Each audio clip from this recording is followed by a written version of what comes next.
بسم اللہ الرحمن الرحیم۔ السلام علیکم ورحمۃ اللہ وبرکاتہ۔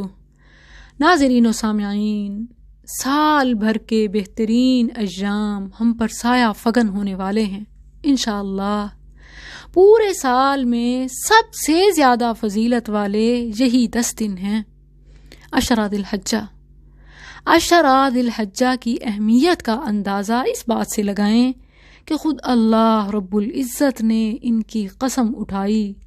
ارشاد باری تعالی ہے، والفجر ولیال عشر والشفع والوتر، مجھے فجر اور 10 راتوں کی قسم ہے۔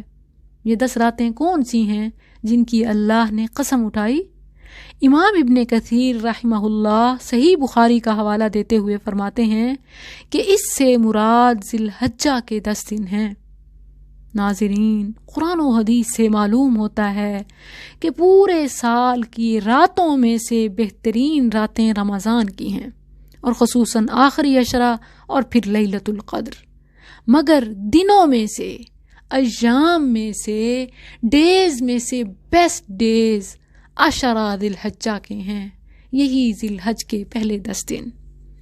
حافظ ابن حجر عسقلانی رحمہ اللہ لکھتے ہیں کہ ذی الحجہ کے ان 10 دنوں کی فضیلت اس لیے زیادہ ہے کیونکہ اسلام کے 5 ارکان ان 10 دنوں میں جمع ہو رہے ہیں۔ ناظرین، آپ نے نوٹس کیا کہ اسلام کا پہلا رکن توحید عام دنوں میں بھی مسلمان کے پاس ہوتی ہے، دوسرا رکن نماز عام دنوں میں بھی مسلمان پڑھتا ہے، تیسرا رکن روزہ عام دنوں میں بھی مسلمان رکھ سکتا ہے، چوتھا رکن زکوٰۃ عام دنوں میں بھی مسلمان دے سکتا ہے، مگر 5واں رکن اسلام کا حج کوئی مسلمان عام دنوں میں نہیں کر سکتا سوائے اس ذی الحج کے مہینے کے۔ تو ان 10 دنوں میں 5 ارکان اسلام جمع ہو سکتے ہیں، اسی لیے ان کی فضیلت ہے۔ یہی وجہ ہے کہ عشرہ ذی الحجہ میں چھوٹی چھوٹی نیکیاں کرنا، مثلا کسی کی مدد کرنا، کسی کو خوش کرنا، کسی کی تکلیف غم دور کرنا، اللہ کے نزدیک جہاد فی سبیل اللہ، جی ہاں، جہاد فی سبیل اللہ سے بھی افضل ہے۔ صحیح بخاری ابن عباس رضی اللہ عنہما سے مروی ہے، رسول اللہ صلی اللہ علیہ وسلم نے فرمایا، ان 10 دنوں میں اللہ کو نیک کام کرنا سب سے زیادہ پسند ہے۔ آپ صلی اللہ علیہ وسلم سے پوچھا گیا کہ کیا ان دنوں میں نیکیاں کرنا جہاد فی سبیل اللہ سے بھی افضل ہے؟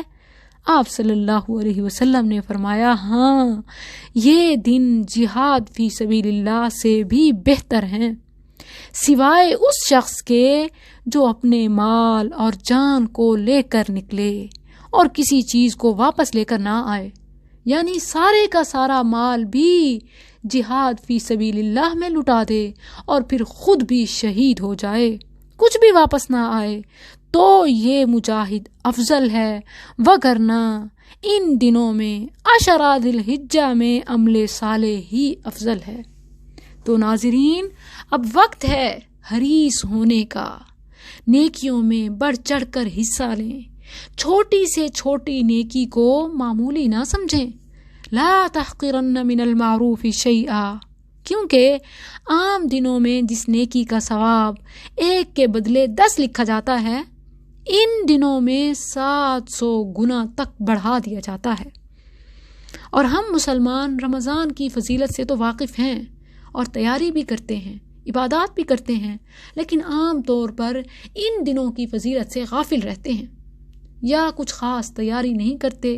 ہمیں اندازہ ہی نہیں ہے کہ دنوں میں سے، سال بھر کے دنوں میں سے یہی دن افضل ہیں۔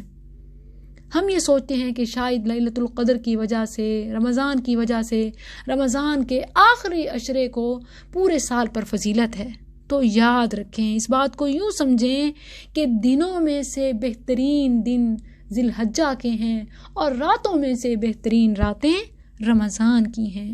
اور سبحان اللہ میری وہ بہنیں جو دن بھر گھر کی ذمہ داریوں میں مصروف رہتی ہیں اور اس وجہ سے رمضان کی پوری رات جاگ کر عبادت نہیں کر سکتی، تو یہ خوشخبری ان کے لیے ہے۔